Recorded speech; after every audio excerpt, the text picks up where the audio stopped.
right, welcome back to the Nikki Clarke Show. The show is about transforming lives one story at a time. And it's always such a pleasure for me to meet people from all walks of life, doing amazing things, empowering, sharing their great stories, and helping people to uplift and transform in their own lives. So I cannot wait to introduce a wonderful individual. She is an author, she is a community activist, and she's also the host of her own online TV show called Nebo TV.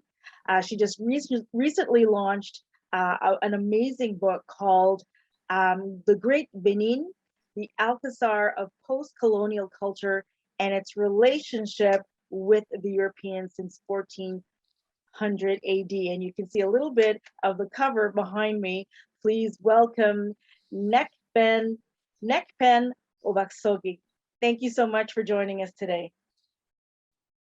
Thank you, Nikki. Thank you for having me on the program. It is a pleasure to be here today to discuss about my book, my very first book titled Great Benin, the Alcazar of Post-Colonial Culture and its relationship with the Europeans since 1400 AD. Excellent. So, thank you for having me today.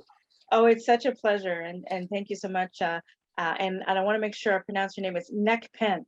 Yes. Correct? Okay, Yeah, fantastic. good enough. Well, we have so many people who tune in and they're always interested in learning about, the backstory of the individual. So can you tell us a little bit about your background leading up to what you're doing today as an author? Oh, okay. I'm from Nigeria. And I'm from the Benin Kingdom. The Benin Kingdom is located in the southern region of Nigeria. I have been in Canada for more than a decade now. I am a social worker. I'm a licensed social worker here in Toronto. However, I still have my activities like the Nebo TV. I'm the executive producer of the Nebo TV here in Toronto. I'm also an author. This is my first book I just published a few weeks ago. And I have a handful of activities. I also have a magazine. It's called Nebo TV magazine. So yeah, that's why I'm always busy. I have a handful of activities. Yeah. Oh, I love that. And congratulations on, your continued success. I follow you on social media and you're just really an inspiration for so many. So I really appreciate the time that you have today on the show to learn more about you. So, thank you so much for telling us a little bit about your background. Now let's dive into the book. I mean, that is a huge accomplishment. And from what I see, it looks a lot like a textbook. So I know that must have been some kind of labor of love. So can you tell us about what inspired you to write the book? Yeah, since when I was a teenager, I've been contemplating on writing a book about my lived experiences in the Benin Kingdom, given that Benin Kingdom is a patriarchy society. I was excluded, gender exclusion that I experienced when I was young. So I've been contemplating on writing a book just based on only my lived experiences. However, when I was writing this book, I said, okay, this book will be incomplete without doing a little bit of research of the people that brought or that introduced Western education to the Benin Kingdom. So I started doing research, trying to find out how they introduced, when did the Europeans introduce Western education to Benin? I realized that the history is just too interesting. Then I keep building on it. Then I came out with this book. Even the title, the previous title was different. But after much research, I narrowed it down to this title that I have today, which is Great Benin, the Alcazar of Post-Colonial Culture and its relationship with the Europeans since 1400 AD. Yeah. So the title Great Benin came when I was doing research. Some of the Europeans that wrote books about the Benin Kingdom in the 19th century, let's say the late 19th century, they titled some of their books as Great Benin. Great Benin. So it's a kind of appellation that was given to the kingdom because of the rich cultural heritage and civilization that was in place during the pre-colonial era. So that is what motivated me to title this book Great Benin, because I highlighted the greatness of the kingdom prior to the advent of the Europeans to the land. So all those things work together to define the greatness of this book. So it's a very interesting, and given that I attended school here in Canada, I spent 7 years in the university here.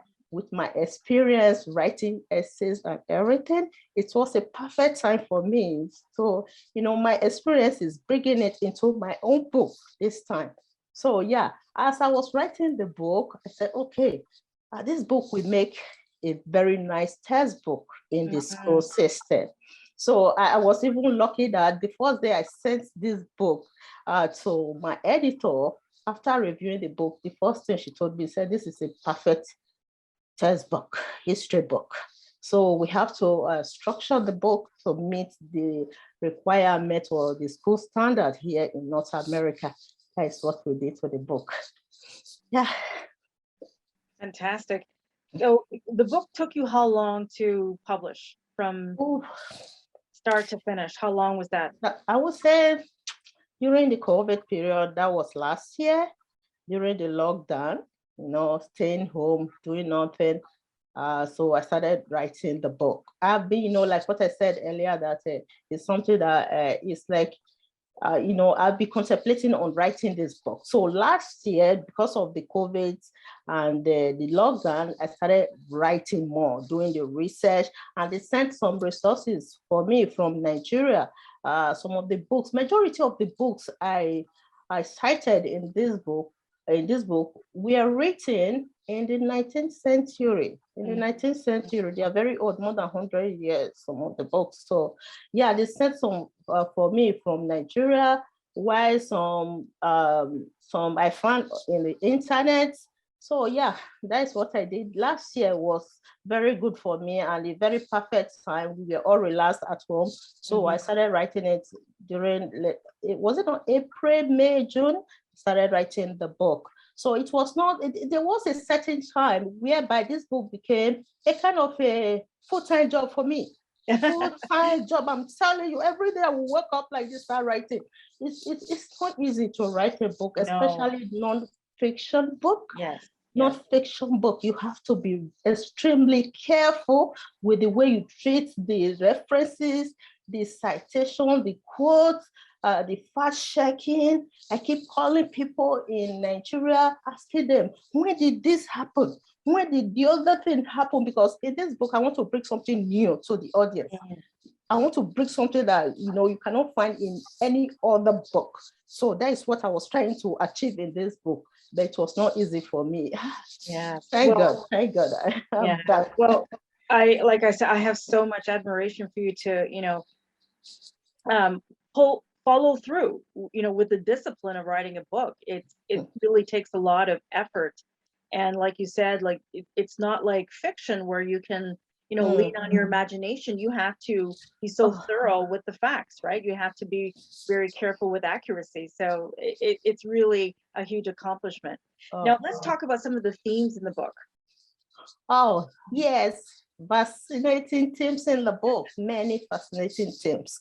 So yeah, I have like acculturation as a theme in the book, where I argue that the idea that the Europeans impose their systems on us, it's true that they impose some of their systems on us. However, we also embrace some on our own because they were beneficial to the development of our society, African society at that time. So I highlighted some of the systems that Europeans introduced to the Benin Kingdom.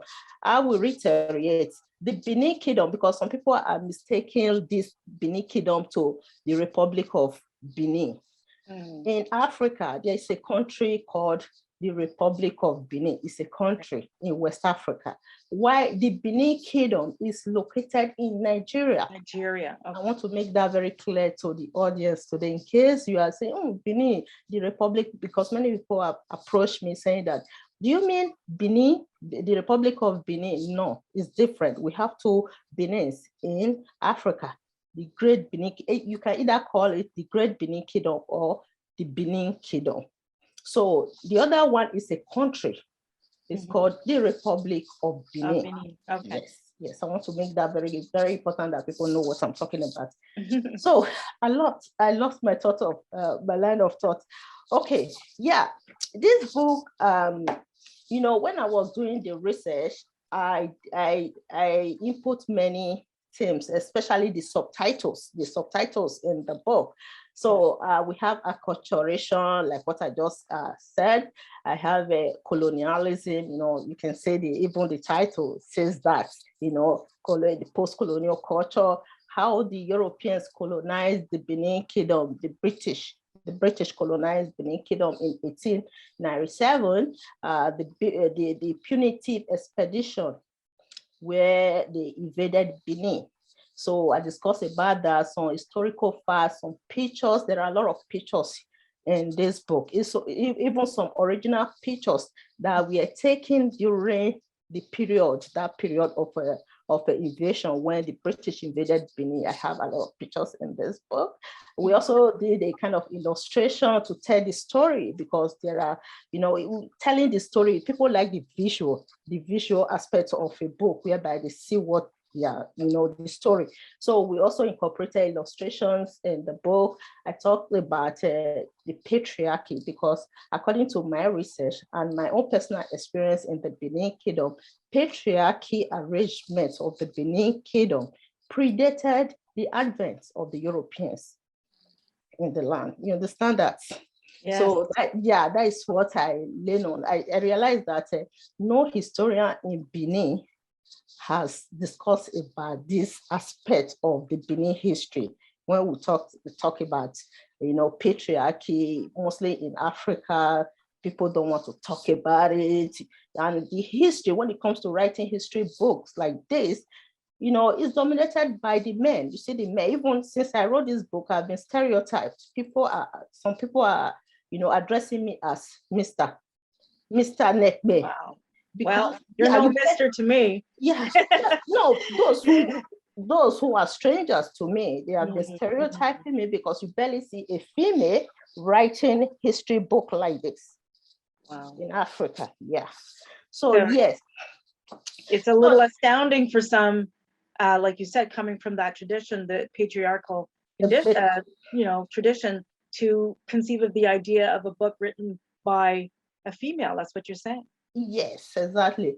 So yes, I discussed about the patriarchy arrangement of the Benin Kingdom prior to the advent of the Europeans. I argue that this patriarchy arrangement of Benin Kingdom predated the advent, because we don't want to blame the Europeans for everything.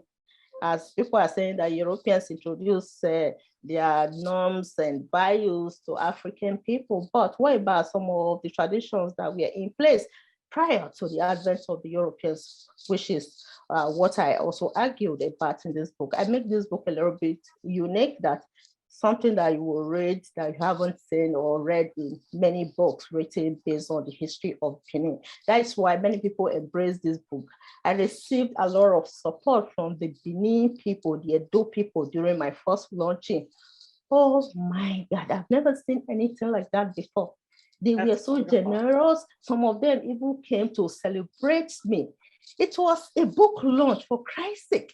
I was so surprised. They came to celebrate me. A lot of videos. Some of them were singing with my name, praising me, accolade, encomium. I can't just explain. I can't thank the Edo people enough for the support I've been receiving from them. Anyway, let's just go into this book.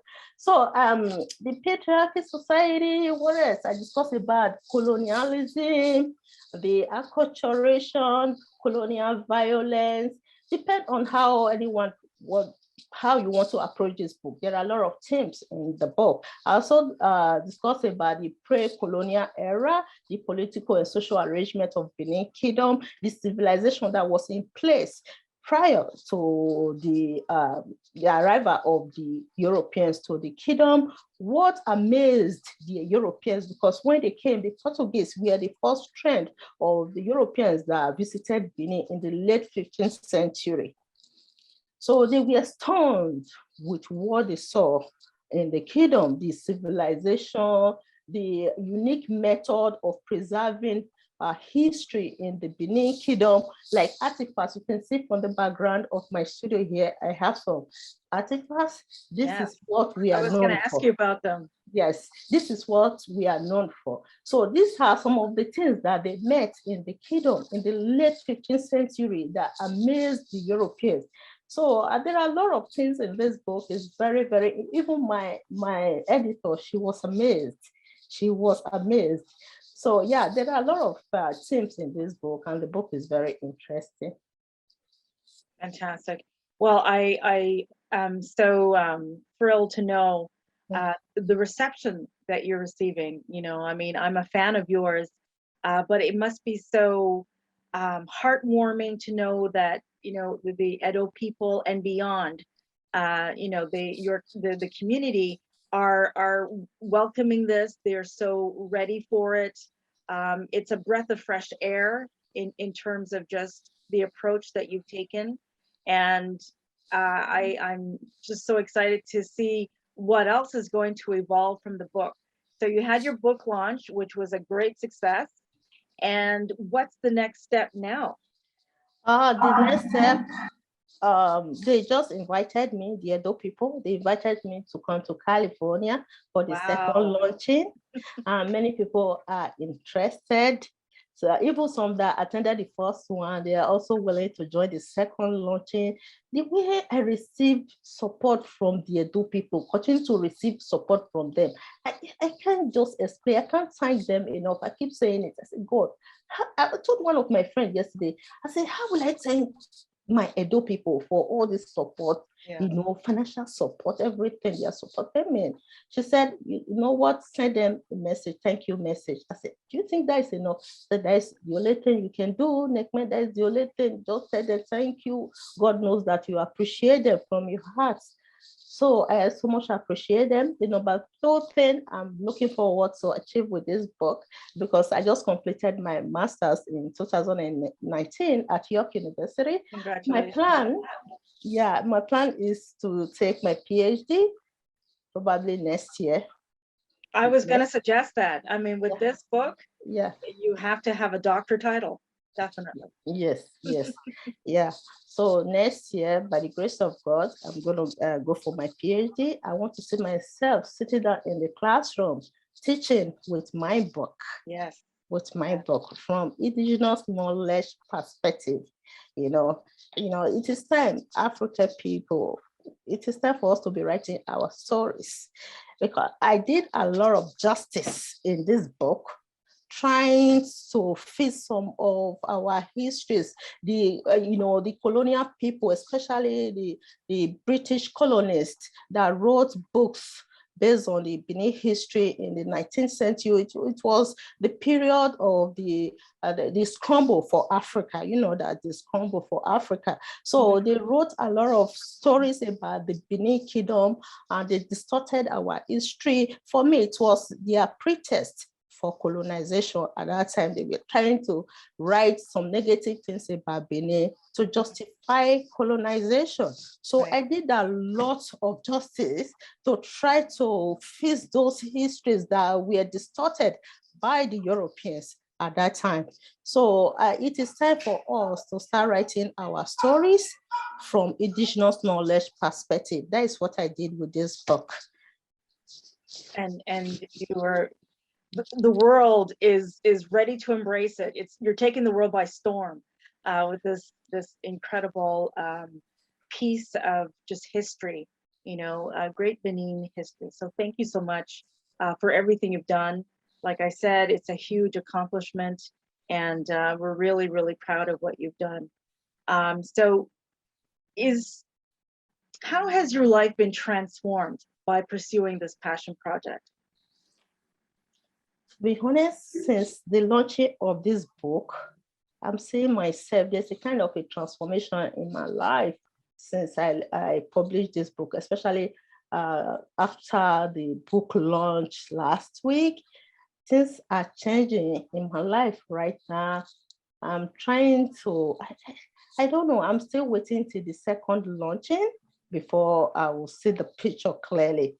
When is the next one? I'm here with you today, Nikki, because of this book. This is the part of the transformation I'm talking about. You understand that?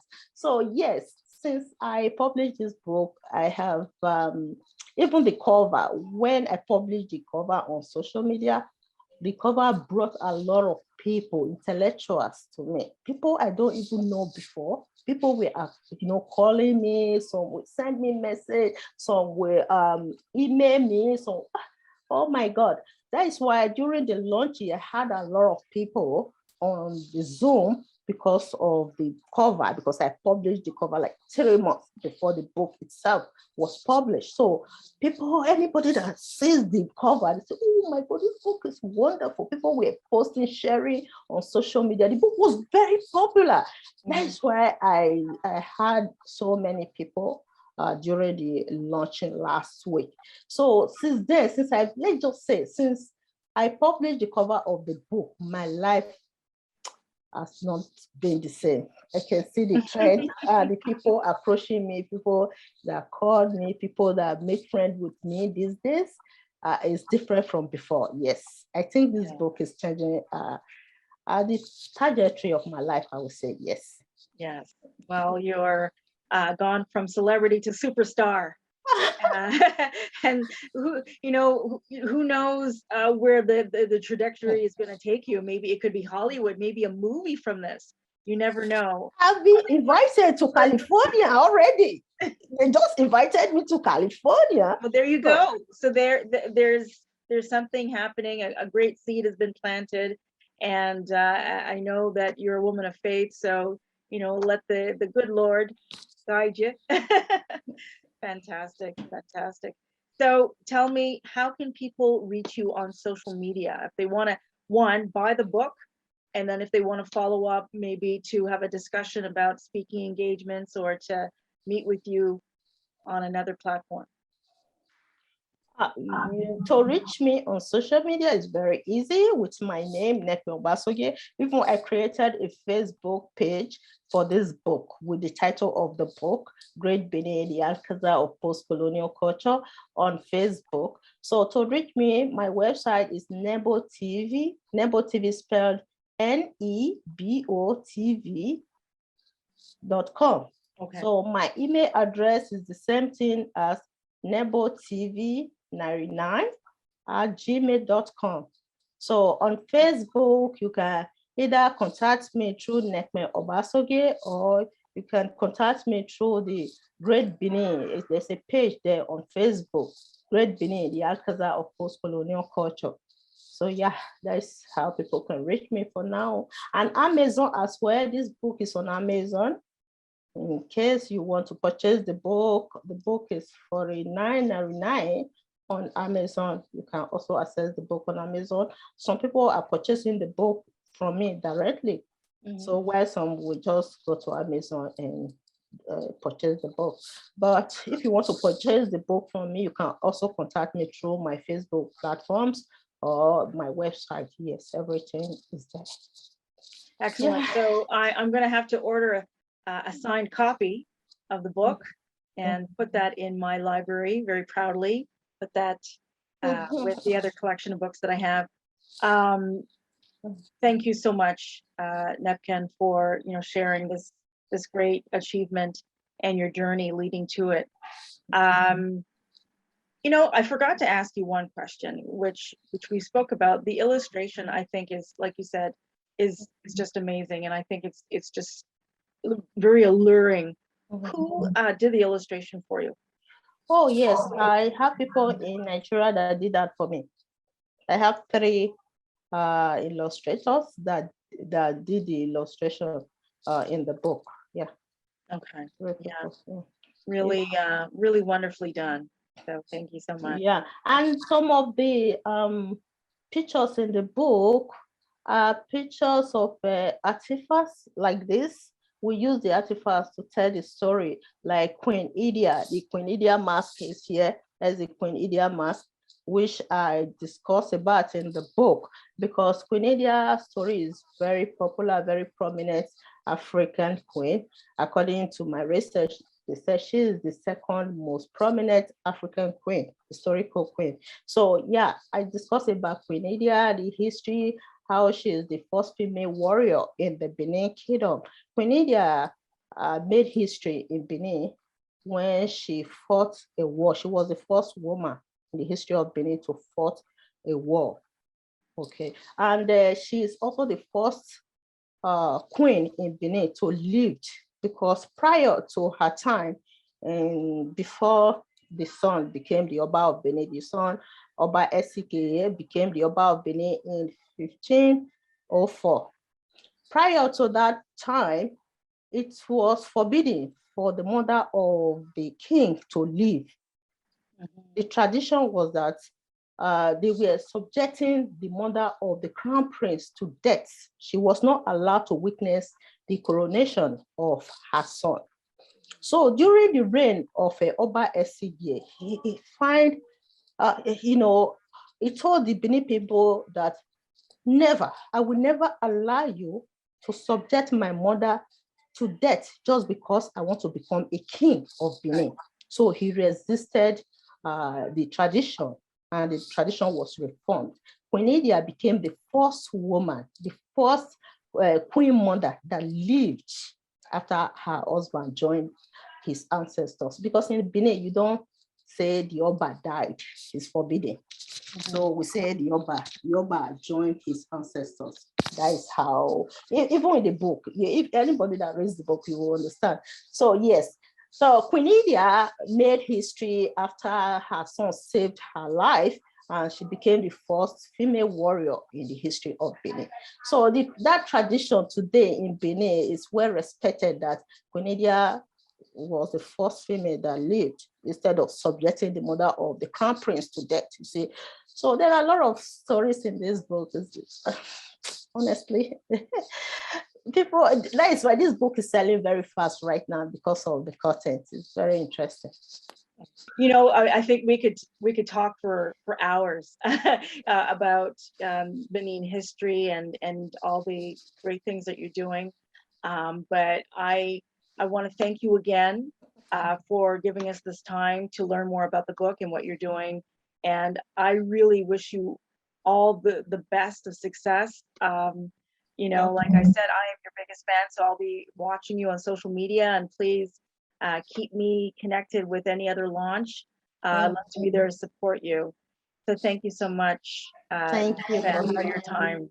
Thank you for having me, Nikki. So I will send you a signed copy of the book. Yes. Yes, I will send you a signed copy of the book. I want you to just, read this. I know that you're a busy person, but just find some time. Like the story of Queen Idia is here as well. You can read it. It's very interesting. Thank you. Thank you for having me. It would be a pleasure. Thank you so much. All right. Well, you've been watching the Nikki Clarke Show. Thank you so much for joining us today with a very, very special edition of Benin History, led by author Nekpen Obasogie. She is just an amazing individual, and she is launching just a big transformation, as far as I'm concerned, in Benin history. The Benin Kingdom history, not to be confused with Benin the country, but Benin Kingdom in Nigeria. So thank you again. Many blessings to you, and until the next time. Thank you. Thank you, Nikki. Thank you for having me. Yeah. A pleasure. Bye for now. Bye. Bye.